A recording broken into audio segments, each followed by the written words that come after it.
Hey folks, it's Lindsay with another episode of the Leverage Your Podcast show. And today I have Antoniette, a speaker consultant and agent, and of course, a show host as well.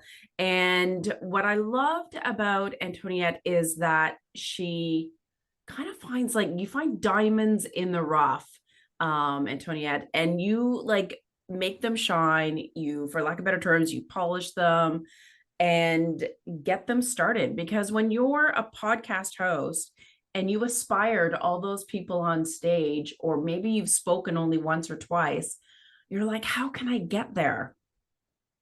You're right, Lindsay. And first of all, thank you for having me. I'm super excited to be here with you. So before I was a speaker agent or a speaker consultant, I was a producer. I produced very large scale events. So I was fielding applicants all the time, right, for speaking. And then I was also looking for who I wanted on my stages. And the way Mhm. that I would put, and these were very large scale events, and how I would design my events is I would pick 1 to 2 very well-known names in that space, depending on the genre, the theme of that particular event at that time. And the rest I would fill on purpose with hidden gems. Mm. Why I loved that is because too many of us spend decades of our lives, right, perfecting our craft, perfecting our field of study. And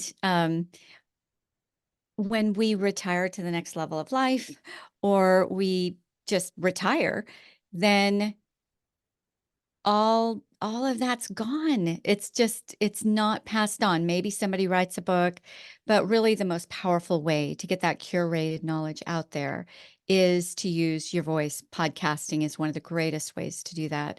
But of course, getting in, speaking at relevant events and all of those things. And so what I found was a lot of these beautifully brilliant hidden gems knew their stuff, right? And Yeah. they were all heart-centered. I was in the natural wellness space. So Mhm.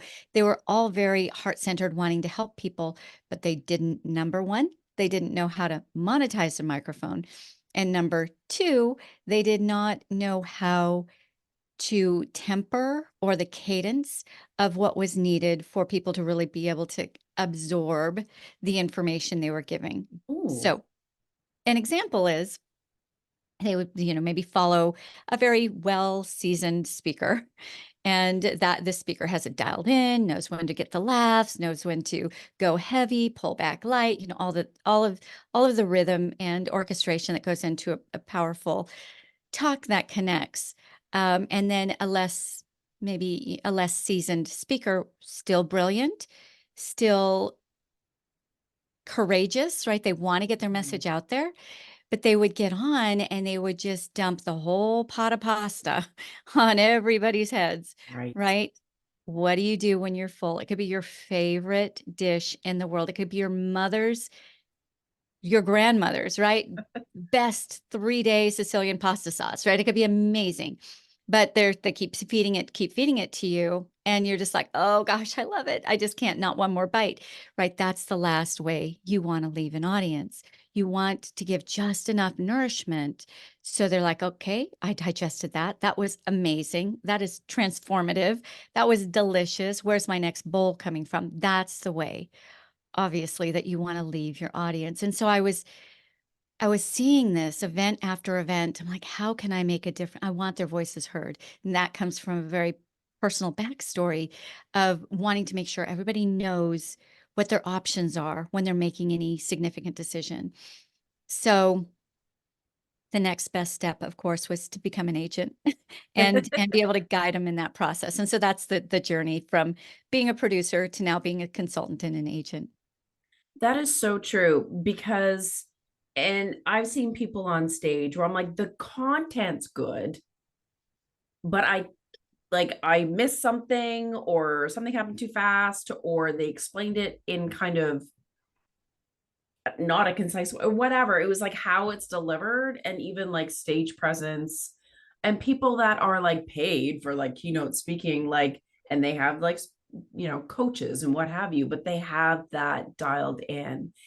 And for you to be able to kind of see their potential and want to give them that opportunity, but also to teach them how to be better to get more opportunities. I love that. And the way you phrase it, I've actually never heard it phrased that way before. It makes total sense. There's too much brilliance out there to not get it heard, right? And it's not, and that this is another piece. Some who I maybe would come across their work through a colleague, or maybe I actually received a treatment from them, whatever it might be. They're like, oh, no, no, no, no, I could never talk. I could never get on a stage. And I would shut them down right away. I'm like, that's too selfish. I know you're not selfish. Don't think about you. When you're thinking about the people who are in the audience who lay awake at night praying for the solutions that you have, they're only there because they're looking for information, right? When your focus is on them, and to answer those deep questions, to create a space for them to have some breakthroughs in their lives, you don't care if your hair's out of place or whether or not the people like you, right? It's about them. It's not about you. Yeah, absolutely. It's like nerves aside, it's like you want to help people and share your message and your impact. So when you find these passionate people that have a voice to share, what would make them stand out more in that, there's like a sea of options of who can be speakers on various stages. Like, how do you get them to stand out? Yes. Okay. So it's changed a bit since I was a producer, and now that I'm an agent. I do have to be a little bit more discerning, Yeah. because there's a lot of speakers out there and there's a lot of competition. When I was a producer, it was my stage. I got to pick who Right. who was on my stage. So really what I would do in those days is who's making a difference, who's really passionate about their work, who is making sacrifices to make a greater impact. Is their approach innovative, right? Those are the things that I was looking for. Now that I'm a speaker agent, and I pay a business consultant good money every single month. And he's always telling me, Antoniette, why are you doing this? This is not a moneymaker for you, as far as this part I'm about ready to share with you. And it's because I'm so passionate about it. But about 15 hours a month, I will go out and either really kind of look deeper at people who have reached out to me, who may not have a huge following, who may not have keynote speaker right next to their Right. name, but I'll go and take a deeper look at them, and I'll actually scout. And this is what I'm looking for. I want to see, again, people who are innovative, who are stepping out of their comfort zones, who are making the hard choices to get their solution known and their processes known. Um, are outside of the box, right? So maybe they're not a polished speaker or presenter yet. Now I do require, it's part of my requirement is that they're at least getting out in their community and speaking. At least they are trying to put their voice. Maybe they're part of Toastmasters or Rotary clubs, or whatever those different initial ways of getting your voices out there might be, because it's hard to market speakers. There's a lot going on out there in that world, but I turn away on a monthly basis. I turn away very well-known, recognized names who want me to represent them. Why do they need me, right? They already have Yeah. all their speaker assets. They've got their ecosystem dialed in. They know who their audience is. They know what their archetype is. They know all those things. I want to work from the ground up. And not as much money in that, but there's a lot of passion behind my reason to do that. And so the key things that I have to look for, and podcasters are my favorite, because you are getting your voices out there, clunky, polished, and everything in between, right? And it's a really easy way to go and listen to your approach and the way that you relate and connect with your audience. And so those are just some of the things that I look for. Are you making an effort to get your voice beyond your office doors, your clinic doors, whatever it might be? Yeah. And do you have a passion to make that bigger, broader, grander impact in this world? Yeah. Passion goes a long way. tell when you're hearing a podcast or seeing someone on stage, just like their body movements, their face, like the way they talk, like you can tell when someone's passionate about what they do and what they love. Yes. I And mean, I think that everything really else comes out. is learnable, right? But that passion, you can try to fake it. People see right through it. That's not, I can work with somebody with passion, get them all the other pieces, right? That's just training. But I can't take somebody with all the, and I've had this too. They have everything else down. They have the talk down, everything else is polished. They don't have the passion. They're really just Mm, in it for the paycheck. yeah, It just falls flat for me. agreed. Now you touched upon a word and you said ecosystem. What do you mean by the ecosystem and what makes that up? Yes, this is first foot in the door with me. This is the first thing that we address before we do anything else because it's foundational. You can be an incredible speaker with incredible passion, right? But it's also got a bridge to, is there a need in the market? And do you have the ability to fill that need in the market? It also has to relate to, does it build the castle you want to live in? So many very famous, very successful, very rich people, they just hit the ground running because they've got this talent or they've got this opportunity and they just go after it, right? Great. Ambition is amazing. So they build this grand castle and then they're miserable, right? You see so many people who seemingly have it all who just implode or just kind of sabotage themselves. And it's because they never checked in with their ecosystem. So you want to build that mansion you want to actually live in. And you don't want to get to the end of that and say, I did not want a glass house on the beach. I don't like sand and wind, right? I wanted a cabin in the woods with a stream running through it. That's what I wanted. And so you just check in with that. You first of all, you create the foundation, really knowing what your ecosystem is. What are your non-negotiables in your life as far as what you want, what you don't want, who do you want to serve and who don't you want to serve? What is the message you want to bring? And what is the message that doesn't really light your fire? It's a bunch of pieces, right? All put together. And then don't stop there, right? That's your foundation. Get to your first milestone, redo that whole system again, because new level, new Lindsay, right? You get to Yeah. a new peak in your life and your vantage point completely changes. Everything you see completely changes. And all the data you've collected to get up to that peak, what people respond to, what they don't respond to, what you really thought you would enjoy in the delivery, but it's either gotten old for you or you didn't enjoy it the way that you thought you would. So each new milestone, you just revisit that foundation, reset your ecosystem, then go to the next level. Well said. Absolutely. Yeah. And the number of times that your journey like shifts, you go down a fork in a road, it's like something's no longer serving you. You like change your niche or a new passion because of something that's happened in your life. I mean, we're always evolving, we're always changing. So that has to like follow with you. Yes, and you said something really key, Lindsay, is that you want to do it in micro changes. Otherwise, you alienate all those that have linked arms with you on that journey. So if you do it often, each new milestone, and this should be at least 3 times a year. I mean, if you're moving forward, there are things are changing every day, right? Yeah. Evolving, I should say, more than changing. So you don't want to make a pendulum swing. You just want a micro transformation, and that comes if you're checking in along the way and not waiting too long. Then you can just make some micro adjustments and continue and not lose everybody who's like, wait a minute. I thought Lindsay was about this. And now what? She's what? Right. You don't want to give anybody whiplash.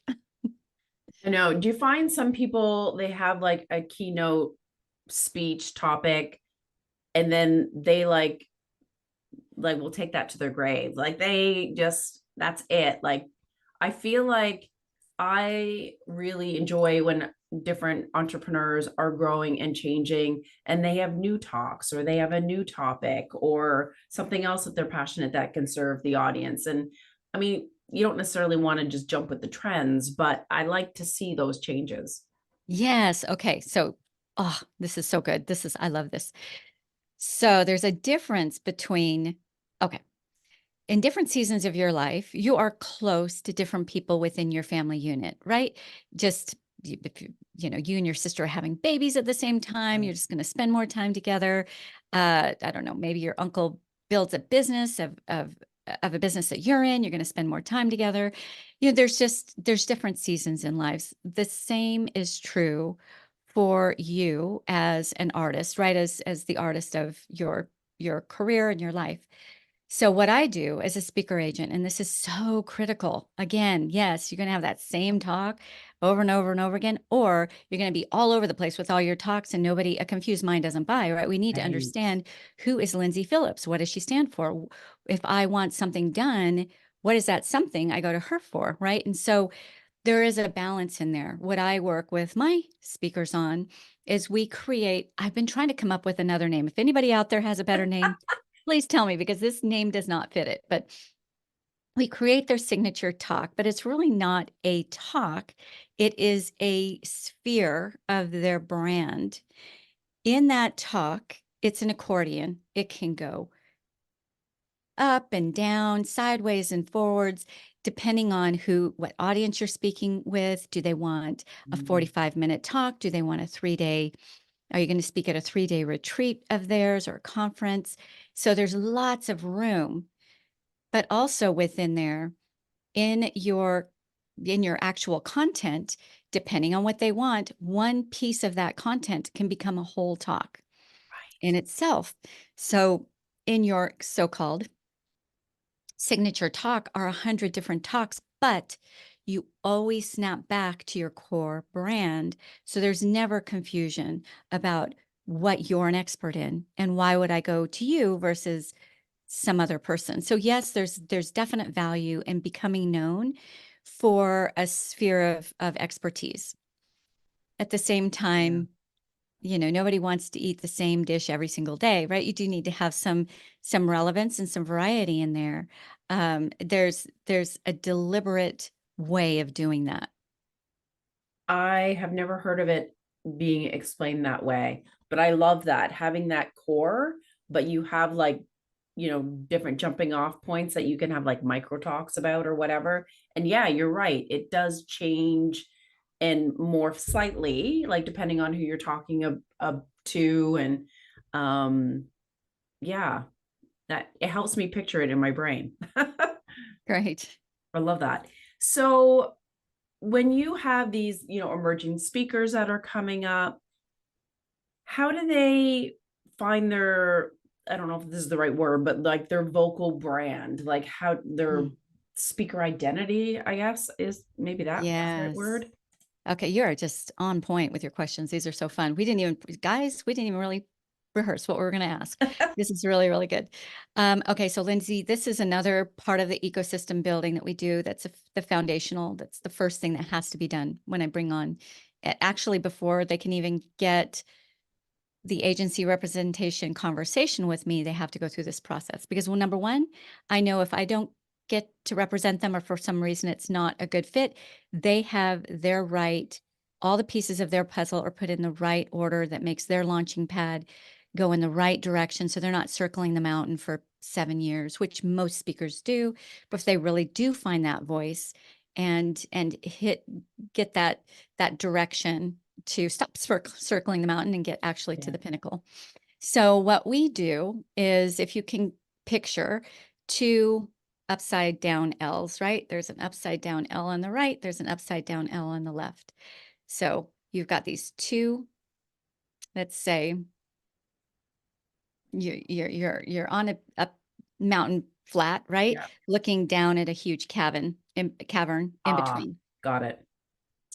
So you, as the speaker, have what the person over here who wants transformation needs, right? And Yeah. so, what is it about you that can get them to the other side? So basically what we do is we look at, and they always come in with an idea of what they are going to talk about, what they want to Right. get. But after we do this exercise, it almost always completely changes. And they're like, Mm. yes, that was it. So essentially we look at at just that one person who they've helped along the way. They would love 100 more of that same one person, right? And we just dive deep into who was that person, what was keeping them awake at night, what were some of the things that they verbalized was holding them back from that next level of their life. We just really dive into that person. And then we just ignore the cavern in between. And then we go to the other side. Okay, let's meet in a coffee shop a year from now. You've been working with them for a year. What are they saying to you has changed in their lives? What are some of the things that they're thanking you for, right? And then we just kind of verbalize what that person is saying. Oh my goodness, I can now have time with my kids and don't need to feel guilty that I'm taking time away from work. I get to serve my clients at a higher level. I get to, whatever it is. Mhm. And then we go back to the dark side, right? And we just look at three things. What is that first big plank of wood that needs to be laid before they can even think about taking that second step? And we just really identify that. And it's generally just it's so obvious, but it just changes everything Yeah. for the speaker. So they look at that and they're like, yeah, this has to happen before anything else can happen. Great. They've got that done. What's that next step that has to happen before they can get onto that third plank? We identify that. What's the third plank that has to happen before they can actually step on the other side? We identify that. That those three it actually turns out to be four, right? Um, key items. We then look at, okay, what three key items gets them to have success in the main objective, right? Right. And so now they've got 9 to 12, depending on how we did it, pieces of their talk and Mm. everything, all their branding, all their messaging, all their email, everything stems from that. And it's beautiful and it's rich. And there's a lot of different ways that they can paint the colors into it, but it just really creates that whole understanding of what you desire, who you desire to serve, how you desire to serve them, and that fulfillment piece at the end, knowing that you've made some big transformations in somebody else's life. I love that because I think, of course, you're always thinking about how things like that apply to your own life or whatever. And I can be very like logistical, like how you do this, how you do that, and the steps, where it's like you're looking at it from a different angle and like the problem and the solution and really like digging into that and why is it your passion and what is the impact that you want to make and making the talk more about that versus here is my four steps system. If Yes. that's what it feels like to me, what I'm hearing anyways. Yes, no, you're exactly right, Lindsay. Nobody cares about the nuts and bolts, right? When you go and buy a car, I don't care what screws they use. I just want to Yeah. know it's going to be comfortable, it's going to get me from A to B, it's going to be reliable. That you buy the finished product, right? You buy Yeah. and how is that car going to make me feel? What we do normally as just, people who have a product or service or even a show is we try to sell the nuts and bolts. People don't buy the nuts and bolts. They buy what is Right. this? What's this going to do for my life? What is this going to do for me? And you can't sell that unless you can see it. Yeah. Dang, that's good. I'm learning so much from you. It's making me rethink my own talks. Yay. We always have things to learn, don't we? Yes, absolutely. I mean, when you're done learning, you're done. Like I why, know. why go on after that? I know. Um, I want to ask you because always been curious about this, but should every speaker have a speaker reel? Like, how do you I know like there's like one sheets and speaker sheets, but like how do you really showcase yourself? Like, hey, I am a good speaker, darn it. Like I've got a message to share, like so that you can Yes. kind of grab the booking or the host their attention. I'm so glad you're asking this question. This is such a big misnomer. And it's funny you're asking this question because just this morning I was with several of my clients and we were going through this very exact subject matter, or Hmm. their speaker assets is what we call them. Yeah. So there is a difference between a sizzle reel is not a promotional item. What a sizzle reel is after a host introduced you, they run the sizzle reel to give the audience a little warm up about you. You go running on the stage. Everybody's all excited to hear what you're about ready to say, right? That's what a sizzle reel Oh. is.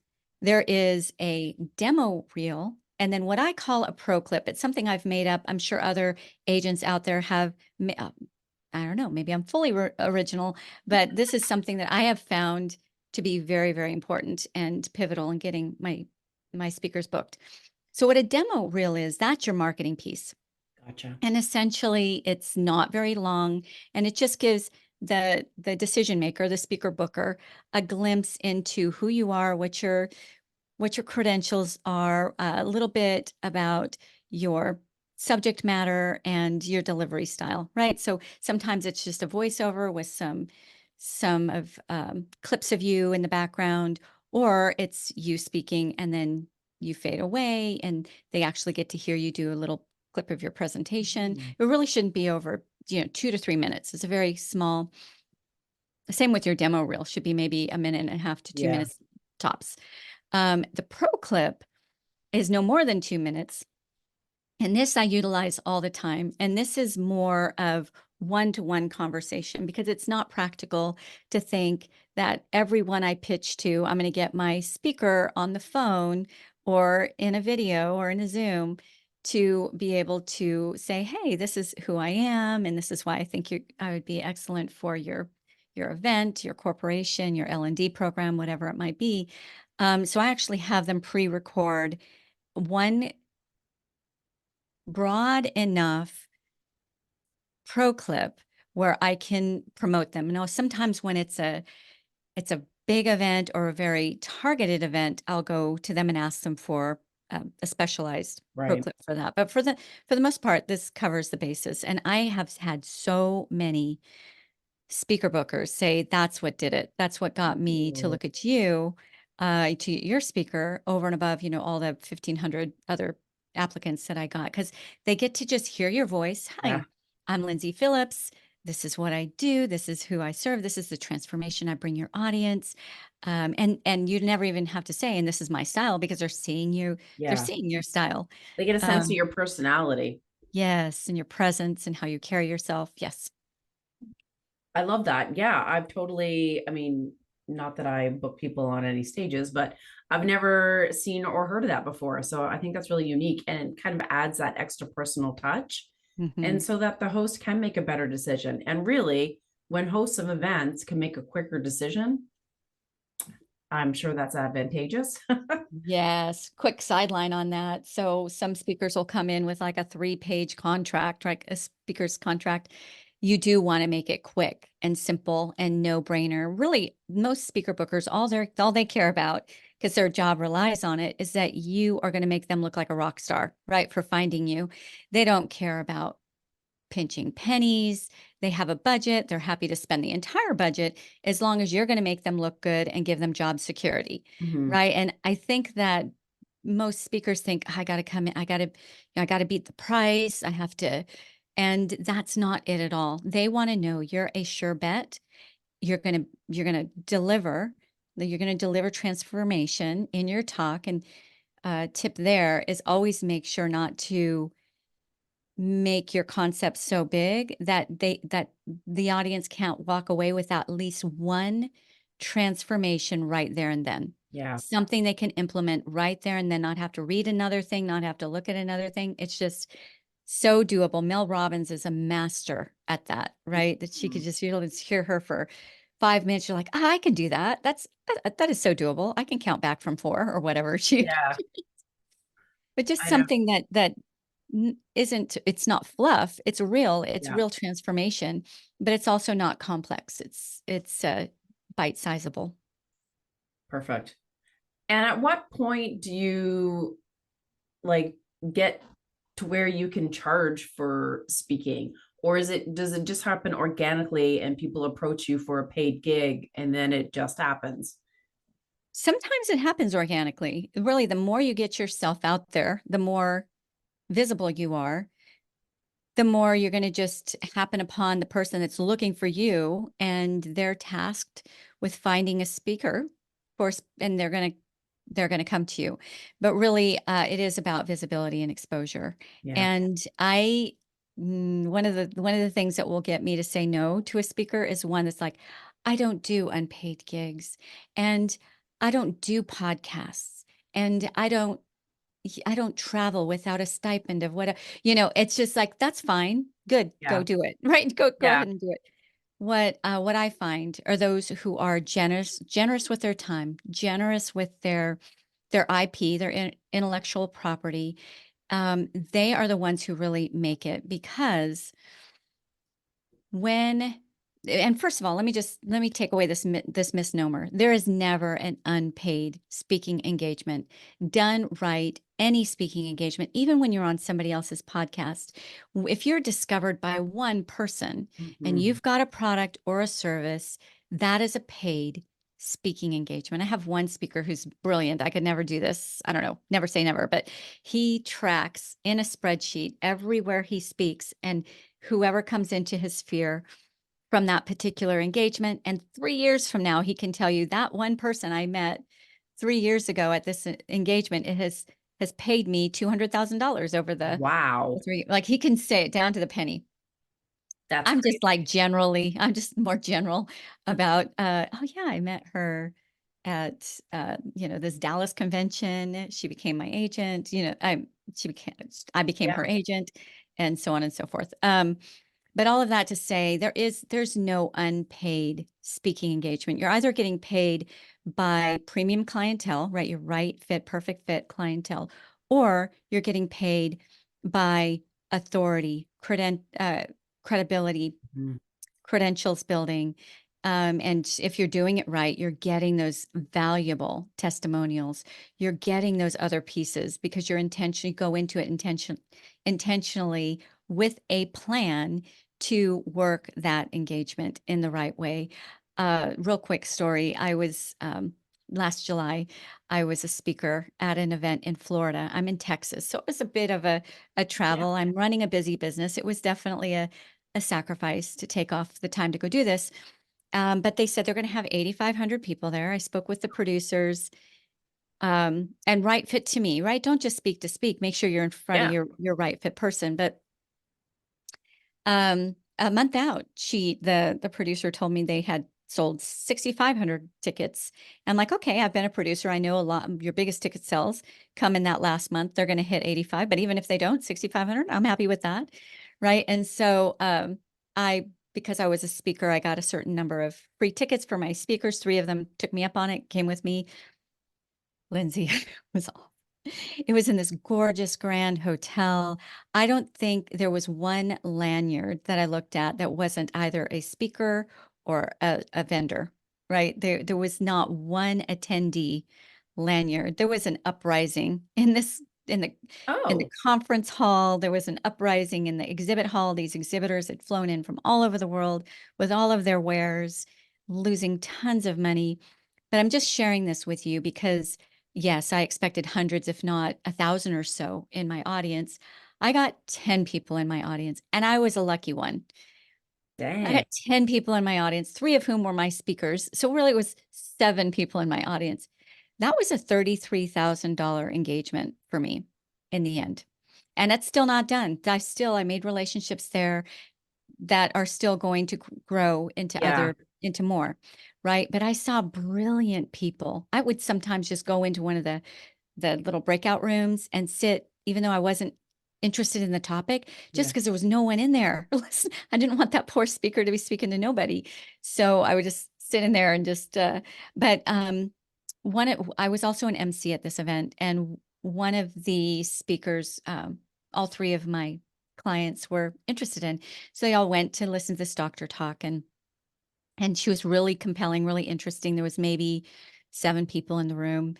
And what it was really sad because the my speakers were telling me what had happened. So she was compelling, you loved her, you wanted to know the next thing, and she never gave the next directive, right? You don't Oh, just give a talk to just throw up your information and walk out. You give a talk, and your talk is just the first step in a journey. yes. A talk is never just a talk, right? It's the first step in a journey. And she never gave the next step in the journey. And there was one lady who actually raised her hand and said, well, how do we find you? What do we do? Yeah, Like, yeah. what do we do?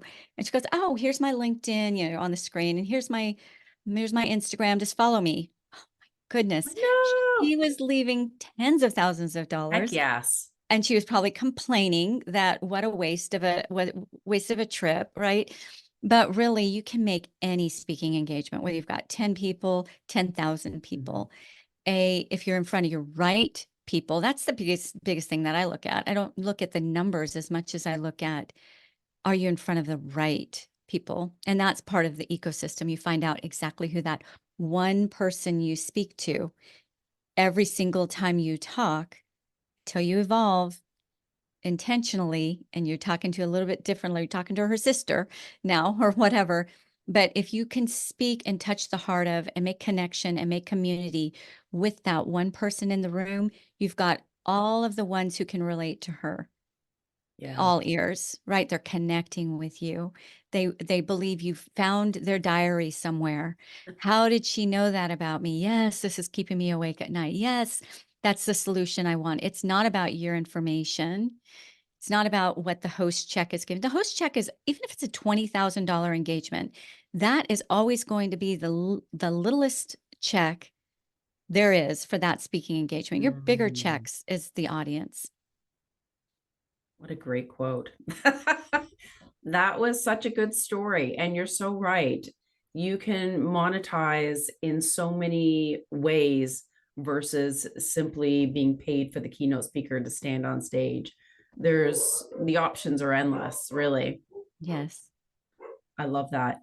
Um, Man, my brain is going a mile a minute. You have given us so many good tips, and you've made me think about, my talks that I do and how to, fine tune them. There's always room for some polish on me. And I imagine the audience as well is just really taking what you said to heart and really thinking about how it can impact, their next stage. Yes. That's what I hope. It's all about our voices, Yeah. right? And the more we all do good, the more good there is. Yeah. I love it. Now, how can people find you and connect with you? And if you have a Yeah. free resource, by all means, share away. So, depending on what you want to reach out to me for, if you are a producer and you're looking for dynamic speakers in health, well-being, or optimal performance, that's professional performance or personal performance, Mhm. then speakerbooker.com, right? Go there. If you're a speaker, an emerging speaker, speakerbooker.com. If you want more information, like I just gave, I actually have my own show, and that is called Speak Pact, Pact like impact, and that's at speakpact, PACT.com. You can follow us on all the major ways you follow podcasts there. I do have some really great resources, really great gifts at Wellness Productions, which is the name of my agency.com. Wellness Productions oh, no, sorry. Wellness Productions, plural, because Wellness Yes, Productions was taken. Wellnessproductionsco.com. So perfect. those are the main ways. And of course, I'm on all the socials, the number one, Antoniette, not the easiest to spell. So I'm on all the socials as well. Yeah. Awesome. Thank you so much. And of course, I'll have all those links in the show notes as well at the leverageyourpodcastshow.com. Thank you so much. You have given different insights that I haven't heard from others touching upon, becoming a speaker. And I really feel like your approach is different and definitely more heartfelt. Well, thank you, Lindsay. It's been a pleasure. And you'll have to come on over and speak on my show soon. Heck yes. That's a given. All right. Well, thanks for the time. Yes. Appreciate you. Thank you. And we'll see you next week, folks, on the Leverage Your Podcast Show. Ciao, ciao for now.